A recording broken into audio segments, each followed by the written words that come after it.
જ્યોતિષીએ પવનંજયની જન્મકુંડળી જોઈને કહ્યું, મહારાજ, કુમારી અંજના માટે આ વર ઠીક છે, દીર્ઘાયુષી છે, રૂપ વયગુણ બધામાં શ્રેષ્ઠ છે.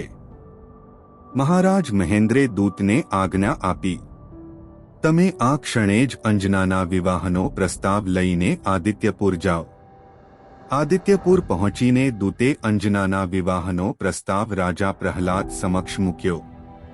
રાજા પ્રહલાદ બોલ્યા, મને આ સંબંધ મંજૂર છે. આજથી ત્રીજા દિવસે માન સરોવરના તટ પર ખૂબ ધામધૂમથી વિવાહ સમારોહ સંપન્ન થશે. મહારાજ મહેન્દ્રને કહો તૈયારી કરે. રાજા પ્રહલાદે અંજનાનું ચિત્ર પોતાના પુત્ર કુમાર પવનંજય પાસે મોકલી દીધું. પવનંજયનો મિત્ર પ્રહસિત હતો. બંને એકાંતમાં કલાકો સુધી ચિત્ર જોતા રહ્યા.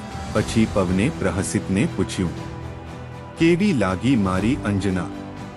પ્રહસિતે કહ્યું, મને તો વિશ્વાસ જ નથી થતો કે આવી સુંદરતા અને સુકુમારતા કોઈ માનવીમાં હોઈ શકે. પવને કહ્યું, વિવાહના તો હજી 3 દિવસ બાકી છે. મારી આંખો તો તેને આજે જ જોવા માટે તરસી રહી છે. એટલી જલ્દી કેમ છે મિત્ર? 3 દિવસ નથી રોકાઈ શકતા? 3 દિવસ તો શું, 3 કલાક પણ નહીં.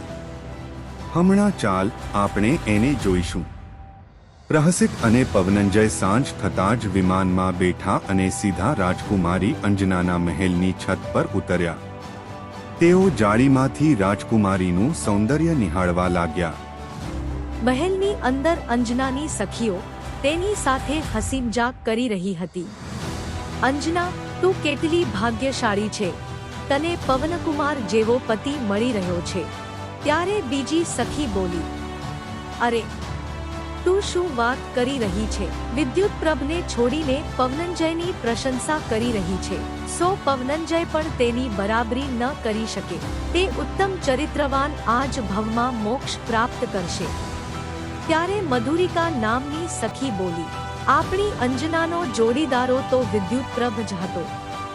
એવો વિદ્યાધ્રકુમાર તો લાખો કરોડોમાં એક છે. વસંતા, વિદ્યુતપ્રભ મોક્ષગામી છે તો શું થયું? તે અલ્પાયુ પણ છે. ફૂલોને મુરઝાવનારો તડકો શું કામનો? ઠંડુ અને મીઠું પાણી જો રોગ પેદા કરતું હોય તો શું કામનું? મધુરિકા હકો કરીને બોલી, શું અમૃતનું એક ટીપું પણ પાણીથી શ્રેષ્ઠ નથી હોતું? તારી જાડી બુદ્ધિમાં આ વાત કેમ નથી સમજાતી?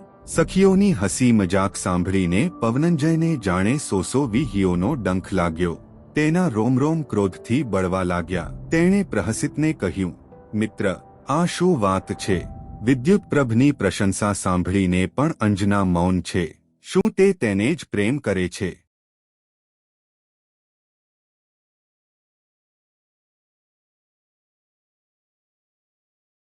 लर्न एंड टर्न का संपूर्ण सिलेबस या कोर्स चाहिए तो हमारी वेबसाइट पर विजिट करें और सिलेबस नाम के सेक्शन पर जाएं।